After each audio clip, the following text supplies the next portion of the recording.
چجوری یه سفر یه ماه اقتصادی و ارزون به عمان داشته باشید؟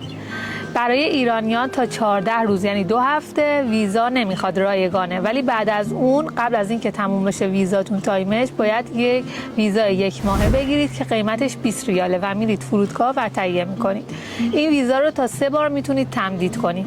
بلیط ارزون، سفر از شیراز به عمان ارزون تره، چون که سفر رفت و برگشت روزانه زیاد داره به عمان و کلا عمانی‌ها ایرانو از شیراز میشناسن و بعد شمال و تهران، و چون که خیلی سفر میکنن برای درمان به بیمارستان‌های شیراز. سفر به عمان حتما داخل ایران صرافی‌های شیراز یا تهران برای خودتون ریال عمان رو تهیه کنید، چون که داخل فرودگاه یا داخل صرافی‌های عمان خیلی ازتون کارمزد بیشتری میگیرن و حدود 3.5 ریال بیشتر ازتون کارمزد برمی‌دارن. فرودگاه عمان به هیچ عنوان سیم کارت نخرید. تشریف بیارید بیرون و تو پاساژها و مال‌ها سیم کارت دارن، با 2 ریال میتونید سیم کارت بخرید که 2 ریال هم شارژش میکنن که تقریبا رایگان میفته.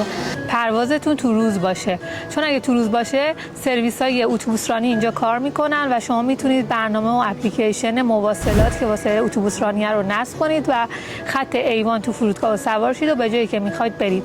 و یه راه دیگه اش اینه که اون هاستلی که تشریف میبرید یا هتلی که تشریف میبرید ترانسفر رفت و برگشت رایگان داشته باشه. برای محل اقامتتون اگه بخوام یه جای ارزون بهتون معرفی کنم، هاستلا و پانسیون‌های ایرانیه که اکثرا جاهای ارزونش توی الخوض، معبیله و المواله هست. شما میتونید با شبی 3 ریال تخت اجاره کنید و اونجا اقامت داشته باشید که اینترنت رایگان پرسرعت هم دارن و معمولا ترانسفر رفت و برگشت به فرودگاه براتون رایگان دارن.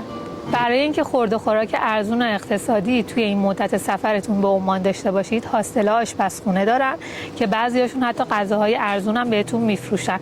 میتونید با خودتون یه سری مواد خوراکی خشک از ایران بیارید، مثل انواع تن ماهی و کنسروها و غذاهای آماده، ماکارونی و غیره، که میتونید چند وعده‌اش رو توی هاستل تهیه کنید. یا اغذیه فروشی‌ها و رستوران‌ها و دکه‌های خیابونی هستن که غذاهای سالم و ارزون و خوشمزه‌ای دارن، مثل شاورما تو رستوران‌های ترکی که از 300 بیسه تا 1 ریال قیمتش، و کباب میشکاک که خیلی خوشمزه است، و سمبوسه و فلافل. اومدید عمان حتما چای کرک رو امتحان کنید، ولی سعی کنید معتادش نشید چون شکر داره. چای کرک مثل چای ماسالا ماه تقریبا.